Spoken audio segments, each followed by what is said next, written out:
9வது ஆவரணம். பிந்து என்னும் மையமாகிய ஒரு புள்ளி. இதனை பேரானந்தமய சக்கரம் என்பர். சிவசக்தி ஐக்கிய வடிவினளாக அம்பிகை இங்கு அரசாட்சி புரிகின்றாள். ஸ்ரீசக்கர வழிபாட்டில் மனதை நிலைப்படுத்தி ஒருமுகப்படுத்தி மெய்ஞானம் பெறும் மையம் இதுவேயாகும்.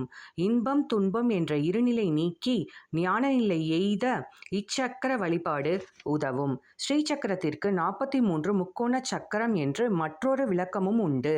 14 கோணங்களும் வெளி 10 உட் 10 கோணங்களும் 8 கோணமும் ஒரு முக்கோணமும் ஆக சேர்ந்து 43 முக்கோணங்கள் அமைகின்றன.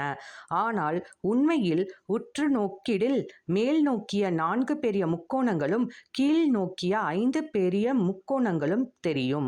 மேல் நோக்கிய 4 முக்கோணங்களும் சிவ அம்சம் ஆகும். கீழ் நோக்கிய 5 முக்கோணங்களும் சக்தி அம்சம் ஆகும். இதனையே அபிராம